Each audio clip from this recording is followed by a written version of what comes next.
Dylan, you just say anything. Say anything. Done.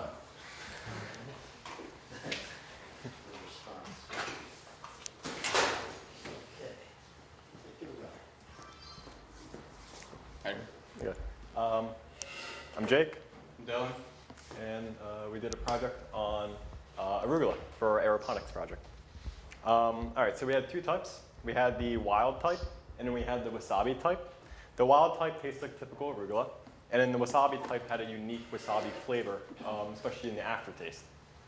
So some objectives we had for the project were simply to assess the crop development throughout the production cycle, and also to assess the viability of arugula being grown commercially via hydroponics, because that's the whole point of this project, to make sure you can grow it not only in the field, but in an indoor controlled setting. We also wanted to compare the growth between the two different arugula types, because I'm personally familiar with the wild type, but this is our first time growing the wasabi type. And we also wanted to observe the potential problems and devise ways to overcome the challenges that we will mention later on in this presentation. And the presentation was from September 10th to about November 14th. So this, There you go. Sorry. yeah, sorry. So this is like an overall just kind of timeline. Our timeline varied slightly maybe from other people in the class.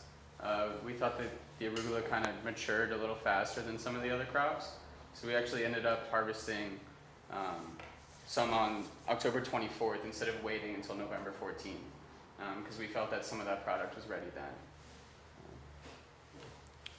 So just the aeroponic system in general, we thought it was important to define, because the hydroponics kind of includes all three systems under the definition, but I think there is a distinction between the aero and hydro,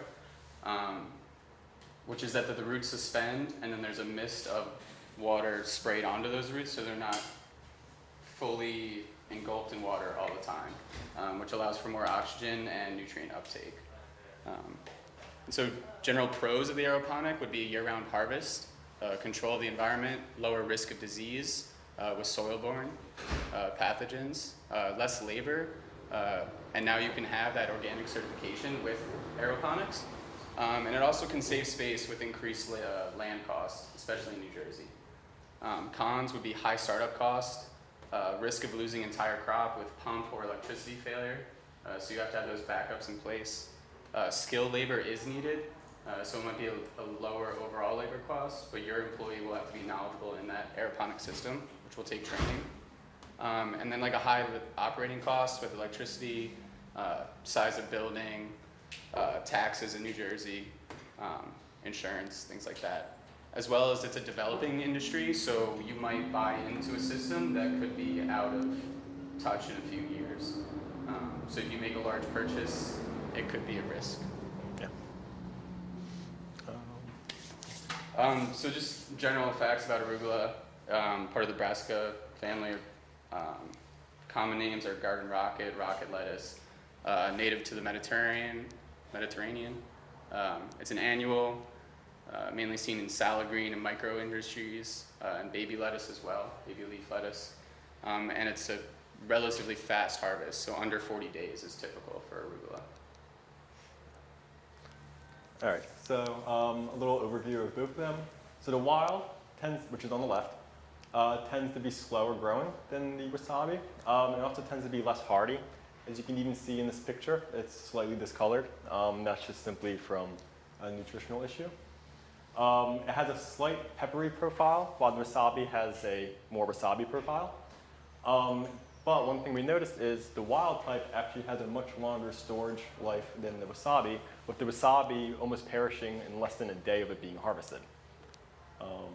So yeah, and even if you look between the two types, the wild on the left has more of a spear-headed shaped leaf, while the one on the right, for the wasabi, you may not be able to see it, it has more of a elliptical clover shape on the top. But besides that, looking at the two, they're pretty much the same. It's really the taste profile that makes the biggest difference. And this is just a comparison of the roots. So on the left was the wild wasabi, the wild arugula, and on the right was the wasabi arugula. And that's just showing, giving you an idea of what the roots look like. As you can see, the wild had a much larger root system than the wasabi, but we'll cover that later on in this presentation. So these are just initial pictures from when we started. We started with 10 each on the planting of the aeroponic system. We just divided it right down the middle, wild and wasabi. So each type was either on one side or the other. We didn't intermingle them at all. And we noticed a couple initial concerns that we had right off the bat. And we kind of had multiple reasons for those. We had a lot of excess water. So we had mold and increased pest pressure almost immediately. And I think we lost 3 of our wild type due to that. The rock wool wasn't fully, I don't know what the word is, like covering the hole so water was able to spray up above and on top. And we think that could have delayed some of the growth in the plant. We also had a nutrient deficiency.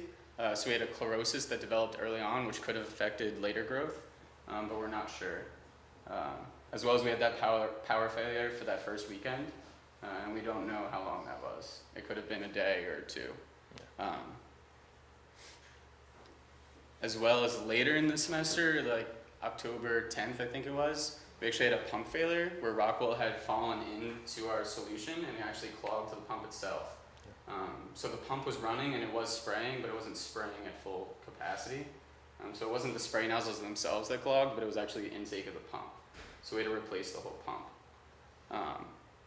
As well as just regular maintenance was needed throughout. Checked up on almost a daily basis. We had to fill the water a lot more frequently as the project went on. As well as like maintaining optimal conditions. The pH seemed to just kind of keep rising on us throughout. So we always had to keep an eye on that, and it seemed like we were always lowering it. And keeping the temperature above 21 degrees was easy in the fall when we were doing it, but if we had started now and then gone into the winter, it might have been a greater issue, especially where we were doing the project.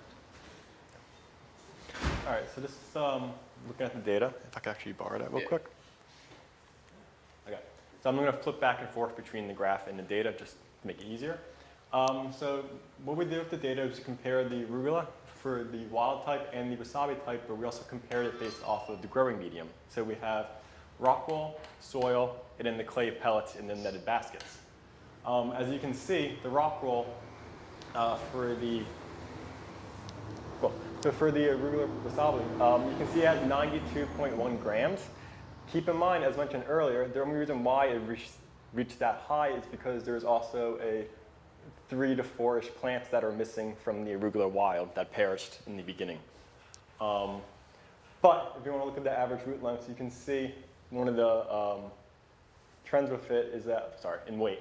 When looking at the weight, you can see that just strictly off of vegetative growth, there seemed to be a positive relationship between putting it in clay pellets and non-soil medium and regular medium. So as you can see, the wild and the wasabi in the soil medium was about the lowest out of the rest of the mediums, with the exclusion of the wasabi in the rock wool, as that gave us a skewed reading due to the absence of the wild type being present. If you want to look at comparing the root length, it seemed to follow the same trend, that when we went from soil to from rock wool to soil to clay pellets, it seemed to increase. However, one thing we did notice was between the root length of the rock wool and the soil tend to have a higher reading for the wasabi arugula than in the rock wool, but it's not a large number, it's only 1 inch. So who's to exactly say if that's a trend that will follow in future studies with this. In terms of the average shoot length, if you look, comparing between the rock wool and soil, it seemed that the soil had a longer shoot length, but not by much.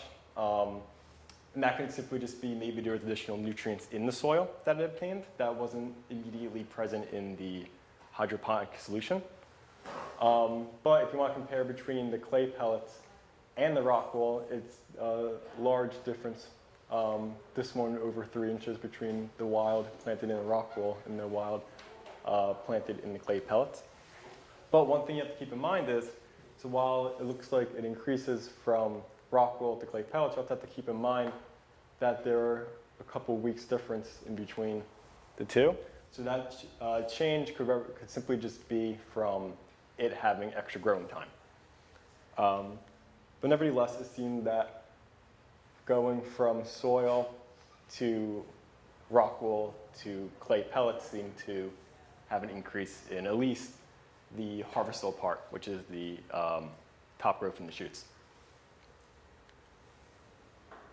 Yeah, so summarizing what I said, so analyzing the data, the wasabi produced 57.7 more grams vegetative growth than the wild type when it was grown in the mineral cubes.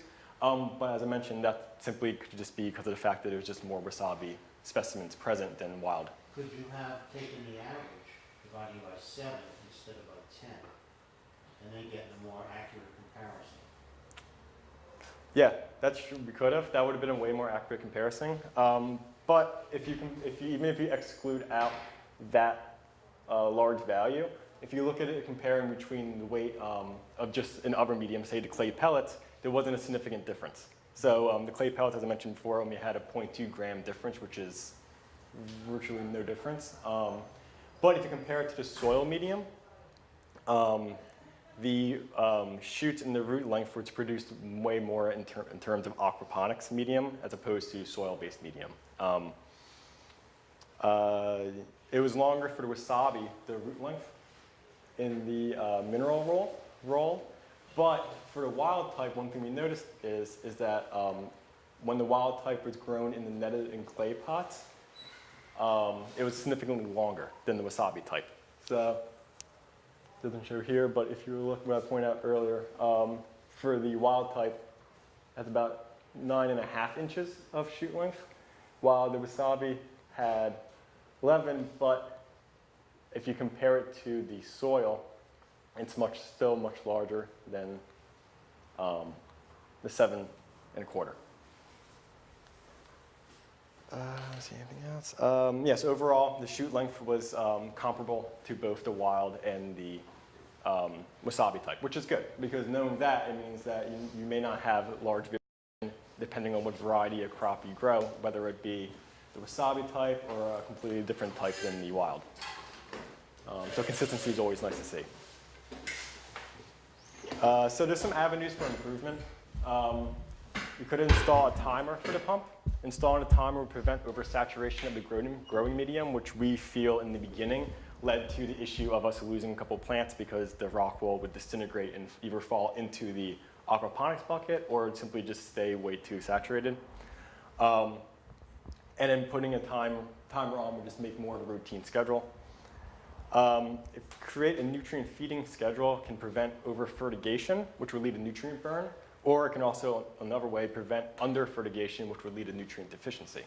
So it's always good to have a nice schedule to keep consistency. So another way we can improve is to harvest after 2 to 3 weeks as opposed to 4 to 6 weeks or even longer, because that's when the flavor profile is best. And then once bolting occurs, which is if you notice on a lot of the arugula, it actually started to flower by the time we evaluated the clay pellets in the net. Once it's flowered, it's very bitter, and then the texture, especially for the wasabi arugula, is very rough. It's almost unappealing to your mouth if you eat it, which I could definitely see that affecting the marketability of it, especially in the microgreens industry where it's being eaten raw, not processed or cooked. And also, we want to potentially, if you attempt a second cutting harvest, where you cut it earlier in the dates, and then you let it grow back out to its original flush and then reharvest it again, that would also allow you to harvest more crop without having to plant more, which saves costs in labor, time, energy.